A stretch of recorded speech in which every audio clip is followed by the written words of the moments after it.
بسم اللہ الرحمن الرحیم الصلاۃ والسلام علیکہ یا رسول اللہ و علی آلک و صحابک یا حبیب اللہ رحمت دا می پا خدایا باغ سکا کر ہریا بوٹا آس امید میری دا کر دے میوے پریا آمین ثم آمین۔ تو آج کی کلاس شروع کرتے ہیں بیٹا جی کہ کلام سیف الملوک یوں تو بے شمار موضوعات پہ مشتمل مکمل فلسفہ حیات ہے، دوسرے الفاظ میں آسان فہم میں آسان زبان میں مفاہیم قرآن و حدیث ہے۔ یہ قبلہ میاں صاحب رحمۃ اللہ علیہ نے اس میں دینی، دنیاوی، اخروی، علمی، ادبی، اخلاقی، سیاسی، معاشی، معاشرتی، سماجی، نفسانی اور روحانی تمام پہلوؤں پہ روشنی ڈالی ہے۔ تو اس کے علاوہ روزمرہ زندگی میں درپیش تمام معاملات کو بڑی حکمت و دانائی سے ہلکی پھلکی نصیحت کر کے ساتھ اس کے بڑے عالمانہ، حکیمانہ، فقیرانہ اور صوفیانہ اور شاعرانہ انداز میں آپ نے پیش فرمایا ہے۔ تو دکھی انسانوں کے قلبی سکون کے ذریعہ بنایا ہے اس کلام کو۔ یہ ایک انسان کی زبردست تربیت گاہ اور درس گاہ ہے۔ تو بڑی زبردست مثالیں پیش فرمائی ہیں میاں صاحب رحمۃ اللہ علیہ نے اس میں، تو آپ ہی کی زبانی سنتے ہیں۔ تو آج کا موضوع ہے توکل الہی اور رضا الہی۔ تو میاں صاحب رحمۃ اللہ فرماتے ہیں لا تتحرک ذراتن باجو حکم الہی، جو اس کیتا سو یو ہویا بس میرے کی آہی۔ اللہ تعالیٰ کے حکم کے بغیر ایک ذرہ بھی حرکت نہیں کر سکتا، ہر حرکت اسی کے اختیار میں ہے۔ آگے میاں صاحب فرماتے ہیں امر دے بن ککھ نہ ہلدا لکھ کرے کوئی زورے، آپ دے توفیق چلن دی سب اس دی ٹورے۔ جب تک وہ قادر و غالب اپنی قدرت اور حکمت سے کسی کو توفیق عطا نہ فرمائے، کوئی بھی کسی بھی راہ کی طرف نہیں چل سکتا۔ تو آگے میاں صاحب پھر فرماتے ہیں کہ ایک جب میں فرماتے نہیں حکم تیرے بن ککھ نہ ہلدا، جو چاہے سو ہوندا، جس نو آپ دلیری بخشے او میدان کھلوندا۔ تو یا رب دینی دنیاوی معاملات، روحانی اسفار، ہر طرف بغیر تیرے فضل و کرم کے اور تیری عطا کردہ توفیق کے کوئی ایک قدم بھی نہیں چل سکتا، تو جسے تو اپنی مرضی سے چن لے۔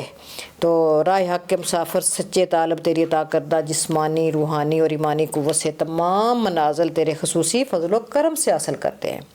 تو یوں تو بے شمار مثالوں سے آپ نے یہ نقطہ سمجھایا ہے، تو تنگی وقت بھی ہے اور اس لیے چند ایک مثالیں جو ہے نا، آپ کا کلام میں نے بتایا بہت وسیع اور بہت گہرائی اور گہرائی والا ہے، اس کے مکمل احاطہ نہیں کر سکتے، ہماری مجال ہی نہیں ہے، البتہ کوشش کرتے ہیں کہ چن چن کے کوئی چند ایک اشعار پیش کیے جائیں۔ تو چند مثالیں جو لی ہیں میاں صاحب نے جو دی ہیں اس میں سے چند مثالیں لی ہیں۔ آپ فرماتے ہیں کہ خوہ پیا لونڈا وکیا پیغمبر کے نانے، 12 برساں دی کڈ قیدوں ترت دیتی سلطانی۔ یہ بھی اس کی توکل و رضا پہ جو تھے راضی تھے ان کو اللہ پاک نے کیسا انعام دیا ہے۔ حضرت یوسف علیہ السلام کو 12 سال کی قید سے رہائی دلوا کر بادشاہت عطا فرمائی۔ آگے فرماتے ہیں نوح نبی دا وچ طوفانے بیڑا ٹانگ لگایوس، یونس پیٹ مچھی دے اندر امن امان بچایوس۔ نوح علیہ السلام کی کشتی کو اپنی قدرت اور حکمت کے تحت طوفانوں سے بچا کر کنارے لگایا، اور یونس علیہ السلام کو مچھلی کے پیٹ میں زندہ رکھ کر اپنی قدرت اور حکمت کے ساتھ سلامتی کے ساتھ بچایا۔ آگے بڑھاتے ہیں ابراہیم خلیلے چہاوتے اگ کنواں وچ کتی، رکھن والا راکھا ہویا سیک نہ لگا رتی۔ سبحان اللہ سبحان اللہ۔ ابراہیم خلیل اللہ کو میلوں پھیلی ہوئی آگ میں ڈال کر اپنی قدرت و حکمت کے تحت بچایا، ناروں چا گلزار بنایا ابراہیم نبی تے، گنتر کی محمد بخشا کردہ لطف سبھی تے۔ یہاں کے بات ہی ختم کر دی ہے میاں صاحب نے کہ کتنوں کے نام گنواؤں، کس کس کا ذکر کروں، یہ تو بے حد بے حساب والا سلسلہ ہے، بہت وسیع لامتناہی سلسلہ ہے۔ تو بے شک اس ذات اعلیٰ اور بالا کے لطف و کرم کا سلسلہ ان گنت بے حد بے شمار ہے، اعداد و شمار کی حد سے باہر ہے یہ۔ تو یہ سب اس کی کن فیکون کی شان ہے، نار سے گلزار، گلزار سے بار، اس کے حد سے اس شہزادہ سے ملوک سفر عشق طے کر کے جب منزل حاصل کر لیتا ہے تو کیا کہتا ہے پھر کہ اب وہ اقرار کر رہا ہے، فرماتے ہیں کہ انہاں بلائی تھی رب مینوں قدرت نال بچایا، ہر عاجز دا حافظ ناصر واہ واہ بار خدایا۔ تو آگے پھر رائے سلوک سفر میں درپیش تمام آفات و بلیات، حشرات و حادثات سے صرف اور صرف بار الہ نے محفوظ فرمایا۔ وہی رکھوالا ہر عاجز مسکین بے بس و بے کس کو اپنی قدرت اور اپنی حکمت سے ہر مشکل ہر دشمن سے محفوظ فرماتا ہے۔ تو یہاں اپنے عربی زبان میں اس بیر میں یہ سخن ارشاد فرمایا میاں صاحب نے، فرماتے ہیں کہ توکلت علی رب السماء وسلمنا باسباب القضاء، میں نے توکل کیا آسمانوں کے رب پہ اور ہمیں محفوظ رکھا قضاء کے اسباب سے، حکمت حکم عہدے تھیں پریا اے تمام پسارا، حکمت حکم عہدے تھیں پریا اے تمام پسارا، حکم ظاہر حکمت اولے کی جگ جانے سارا۔ واہ اس کی حکمت پوشیدہ راز ہے اور قدرت ظاہر ہے، ہر کام ہر تخلیق اس کے حکم سے ظاہر دکھائی دیتی ہے، اس کی قدرت اور حکمت لامحدود ہے، کچھ پس پردہ اور کچھ ظاہر، انسانی عقل و سوچ سمجھنے سے قاصر ہے یہ چیزیں۔ تو آگے فرماتے ہیں میاں صاحب ہر ڈاڈے تھیں ڈاڈا آپے ود شمار حسابوں، بے نیاز وہ جگ سارا منگن ہار جنابوں۔ تو اس قادر و غالب کی قدرت و حکمت کی نہ تو کوئی حد ہے نہ شمار ہے، اس بے نیاز کی بارگاہ میں ہر کوئی اس کے فضل و کرم کا سوالی ہے۔ تو آگے فرماتے ہیں میاں صاحب وہ صاحب ملکاں والا اسیں تسیں سب بندے، ہر ایک دا رکھوالا پہ کیا چنگے کیا مندے۔ سبحان اللہ، وہی رب کریم ہے جو ہر عاجز و مسکین پر، ہر گناہ گار اور پرہیزگار کا مالک و محافظ ہے۔ تو آگے فرماتے ہیں کو خامد سرجن ہارا کوئی نہ اس دے جیا، وہ خالق کائنات ایک ہی ہے، رکھن مارن والا وہ ہورا خوف کیا۔ یہ نقطہ جب میں نے پڑھا تو مجھے حال گئی اندر سے کہ جب اس کی ذات پہ اتنا یقین ہو جائے کامل یقین تو اوروں خوف کیا، پھر چھوڑ دو خوف کرنا، کسی چیز کا بھی خوف نہیں رہ گیا ہے۔ تو کاریگر کائنات خالق و مالک کائنات کے اپنے اختیار میں ہے، پھر کسی شے کا خوف کیسا اور کیوں ہو۔ تو لکھے لیکھ ازل دے یارو ہوندے نہیں کنارے، کیا بات ہے کیا بات ہے، لکھے لیکھ ازل دے یارو ہوندے نہیں کنارے، بادشاہ نو پون قضیے کون اسی بیچارے، بادشاہوں کو قضا قدر کے سامنے بے بس دیکھا ہے، شاہوں سے گدا اور گداؤں سے شاہ ہوتے دیکھا ہے، اس کی طاقت قدرت اور حکمت کا یہ راز ہے۔ تو کہندہ لکھے لیکھ اول دے مول نہ جاندے میٹے، دتا اس دا سر تے چلساں جے رب کھڑسی بیٹے۔ دیکھیں تقدیر کے آگے انسان بے بس اور مجبور ہے، سو اس کی قضاء قدر کے سامنے سر تسلیم خم ہو جانا ہی افضل ہے۔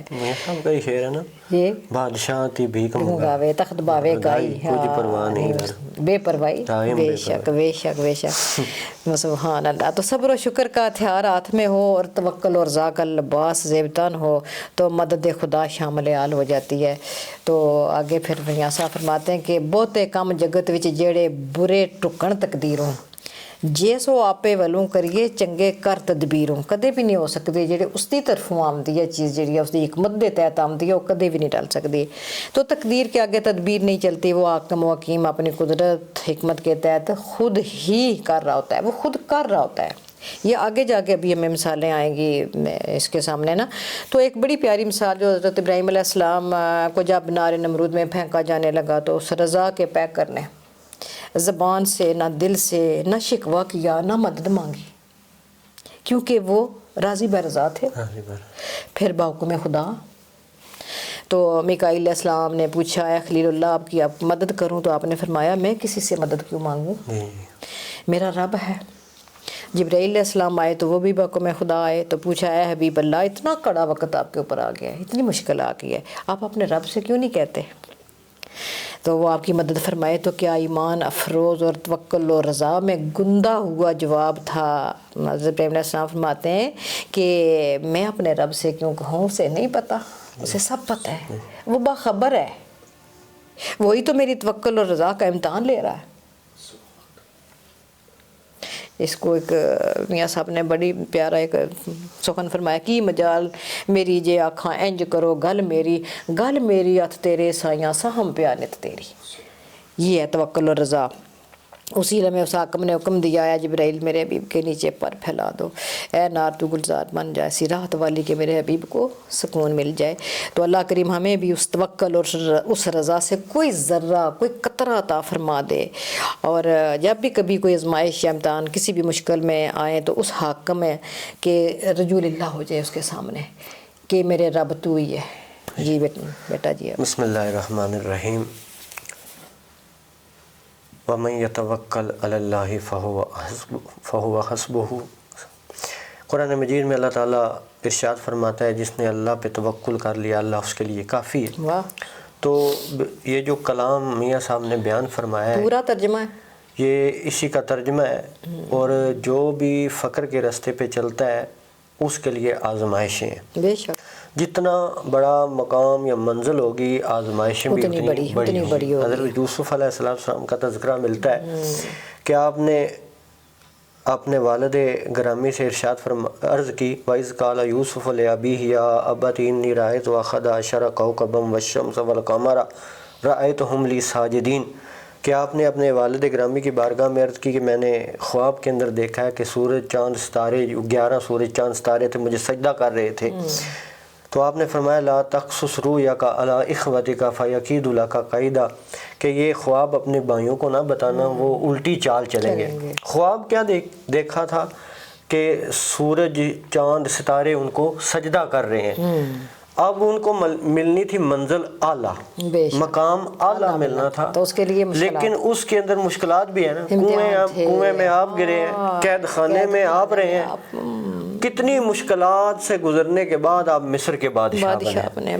تو یہ فقر کا راستہ کوئی عام راستہ نہیں ہے۔ کتنا ذکر کیا میاں صاحب نے، 12 برساں دی، جی 12 برس، یعنی کتنی، حالانکہ اس قید کے دوران بھی آپ نے نا وہ دین کی خدمت کا کام جاری رکھا ہے، وہاں بھی کام کرتے رہے۔ یعنی جو اللہ کا بندہ ہے جس حال میں بھی ہے وہ دین کا کام نہیں چھوڑتا، وہ نہیں چھوڑتا، بے شک۔ تو حضرت یوسف علیہ السلام نے خواب دیکھا کہ آپ کو مقام ملنا ہے، تو یہ جو فقر بھی ہے یہ بہت بڑا مقام ہے، میراث محمدی ہے صلی اللہ علیہ وآلہ وسلم۔ تو اس کے راستے میں جو چلے گا مشکلات تو آئیں گی۔ میاں صاحب نے چٹھی ایر میں نہیں لکھا کہ ملیا مجھے استاد، غم جو ہے وہ 1000 غم استاد مجھے ملا ہے، تو یہ غم کا راستہ ہے۔ تو حضرت ابراہیم علیہ السلام کو آگ میں ڈالا گیا ہے، تو پہلے بھی میں نے بتایا تھا کہ 3 فرشتے آئے، ایک کی ڈیوٹی ہوا پہ تھی، اس نے عرض کی اگر آپ حکم فرمائیں تو میں ہوا چلا دیتا ہوں، آگ بجھ جائے گی۔ تو آپ نے عرض کی نہیں، میرا رب میرے آگ سے واقف ہے، توکل اللہ پہ۔ دوسرا آیا، اس نے عرض کی میری ڈیوٹی پانی پہ، آپ حکم فرمائیں تو میں بارش برسا دیتا ہوں، تو آپ نے فرمایا میرا رب میرے آگ سے واقف ہے۔ تیسرا آیا، اس نے کہا میری ڈیوٹی زمین پہ ہے، میں زمین الٹ دیتا ہوں، آگ نیچے چلی جائے گی زمین اوپر آ جائے گی۔ آپ نے فرمایا نہیں، میرا رب میرے آگ سے واقف ہے۔ بقول اقبال، علامہ محمد اقبال فرماتے ہیں بے خطر کود پڑا آتش نمرود میں عشق، عقل ہے محو تماشا لب بام بھی۔ تو جو اللہ کے بندے ہوتے ہیں نا وہ اس قدر اس کی رضا پہ راضی ہوتے ہیں، وہ اپنی جان کو بھی بیچ دیتے ہیں۔ کوئی آگ میں جاتا ہے، فکر نہیں ہوتا، آگ میں کوئی نہیں جاتا، فطرت ہے انسان کی آگ سے بچتا ہے، لیکن وہ جا رہے ہیں۔ بچانے والے پہ اتنا ایمان یہ ہے کہ میں جس کے لیے جا رہا ہوں میری زندگی بچائے گا، وہ بچا، اگر بچانی ہے تو بچائے گا۔ اپنی فطرت انسان کی آگ سے بچنا، ابراہیم علیہ السلام نے فطرت کو تبدیل کیا، آگ کی فطرت ہے جلانا، رب تعالیٰ نے آگ کی فطرت کو تبدیل فرما دیا۔ دوسری بیٹا جی، یہ بڑا اچھا نقطہ ایک نکلا ہے کہ اگر اللہ تعالیٰ کو میری زندگی بچانا مقصود ہے تو وہ بچائے گا، اگر اسے یہ میری جان چاہیے تو پھر میں سو بسم اللہ۔ بالکل۔ تو پھر اس کا بھی ہے نا، جو اللہ کے راستے میں قتل کیے جائیں انہیں مردہ نہ کہو، پھر بے شک انہیں دوبارہ زندگی ملتی ہے، وہ تو زندہ ہے۔ تو یونس علیہ السلام، حضرت یونس علیہ السلام مچھلی کے پیٹ میں رہے ہیں، تو وہاں پہ بھی وظیفہ پڑھتے رہے۔ دین کا کام ہے یا نہیں، لا الہ الا انت سبحانک انی کنت من الظالمین۔ اتنی بڑی مصیبت میں ہے لیکن اللہ کا ذکر ہے، ذکر نہیں چھوڑا۔ اب یہ دیکھیے یہاں پہ صوفیاء فرماتے ہیں مچھلی کو ذبح نہیں کیا جاتا، کبھی چھری چلی ہے اس کی کہ ذبح کیا جائے، کیوں؟ اس کے پیٹ میں اللہ کے پیغمبر رہے ہیں، اللہ تعالیٰ نے چھری چلنے سے محفوظ کر لیا ہے۔ جس کے پیٹ میں پیغمبر رہے اس پہ چھری نہیں چل سکتی، تو جس کے دل میں پیغمبر ہوں اس پہ دوزخ کی آگ بھی اثر نہیں کر سکتی۔ اور دوسری بیٹا جی، مجھے ایک ابھی حضرت ایوب علیہ السلام کا تذکرہ ہو رہا تھا نا، تو جب ان کے وہ جسم میں وہ کیڑے ہو گئے تھے تو وادی سے بائے تھے، تو انہوں نے بھی دعا یہی مانگی تھی نا کہ یا رب یہ میں بھی تیرا، میرا جسم بھی تیرا، مرضی بھی تیری، اور تو جس طرح چاہے رکھ، یہ میں اس میں ہر حال میں تیری رضا کے ساتھ راضی ہوں۔ تو انہوں نے دعا کیا مانگی تھی، ایک دعا مانگی تھی، یہ نہیں کہا تھا میری تکلیف کم کرے یہ کیڑے نے، میں نے کہا یا رب تو میری اس زبان کو بچا کے رکھنا تاکہ میں تیرا صبر اور شکر اور ذکر کرتا مجھے رہوں۔ آج ہی تھوڑی دیر پہلے بات ملی ہے کہ جب یونس علیہ السلام مچھلی کے پیٹ سے باہر آئے نا، تو ہرنی نے آپ کو دودھ پلایا تھا، ہرنی نے آپ کو دودھ پلایا تھا۔ سلطان محمود غزنوی کا باپ تھا جو بادشاہ کا نوکر تھا، بادشاہ کا نوکر تھا، وہ شکار کرنے کے لیے گیا نا، تو جب وہ ہرنی کو مارنے لگا تو اس پہ رحم آ گیا، چھوڑ دیا، رب تعالیٰ نے بادشاہت اس کو عطا فرما دی تھی۔ واہ سبحان اللہ، یہ اس کے کام ہے نا پھر، یعنی وہ ہرنی جس نے حضرت یونس علیہ السلام کو دودھ پلایا ہے اسی کی نسل تھی نا، اس پہ ترس کھایا ہے تو رب تعالیٰ نے کتنا کرم کیا ہے، تخت عطا فرما دیا۔ وہ کسی کا اجر ضائع ہونے دیتا ہے؟ بالکل۔ حضرت اسماعیل علیہ السلام کے گلے پہ چھری نہیں چلتی، اللہ والوں کے گلے پہ چھری نہیں چلتی۔ یہ اللہ بتا رہا ہے میرے جو بندے ہیں نا ان کا ایمان اتنا کامل ہے، ان کے دل میں نہ اولاد کی محبت ہے نہ دنیا کی محبت ہے، فقط میری محبت ہے۔ یہ تقوی کا اعلیٰ درجہ ہے، دوسرے کی جگہ ہی نہیں ہے۔ انسان اپنے عذاب پہ کنٹرول کر لیتا ہے، گناہ سے بچ جاتا ہے اس کے فضل و کرم سے، اس کی توفیق سے، اس کی توفیق کے بغیر نہیں بچ سکتا، لیکن دل کے اوپر صرف اللہ ہی کی حکمرانی ہو یہ بڑا مشکل کام ہے، بڑا مشکل کام ہے۔ یہ اللہ کے پیغمبر جو ہوتے ہیں نا، اللہ کے خاص بندے، دل کے اندر نہ اولاد ہوتی ہے، کچھ بھی نہیں ہوتا، یہ اللہ بتا رہا ہے نا، نہ تخت و تاج کی ضرورت، نہ بزم و شاہ کی جستجو، دعائیں مانگ مانگ کے بیٹا لیا ہے حضرت اسماعیل علیہ السلام، لیکن جب وہ چلنے کی عمر کو پہنچے فرمایا ان کو ذبح کر دیا۔ یہ بڑا مشکل کام ہے، لیکن چھری نہیں چل رہی، لیکن اللہ تعالیٰ ارشاد فرماتا ہے ابراہیم علیہ السلام آپ نے اپنا خواب سچ کر کے دکھایا۔ سبحان اللہ، جزاک اللہ۔ غریب و سادہ اور رنگی ہے داستان حرم، نہایت اس کی حسین ابتدا ہے اسماعیل، بقول اقبال فرماتے ہیں انہوں نے سمندر کو کوزے میں بند کر دیا ہے، یعنی ابتدا بھی قربانی ہے، انتہا بھی قربانی ہے، اللہ کی رضا کے لیے سب کچھ دینا پڑتا ہے۔ بے شک بے شک، سبحان اللہ، ماشاء اللہ، جزاک اللہ خیرہ کثیرہ جی۔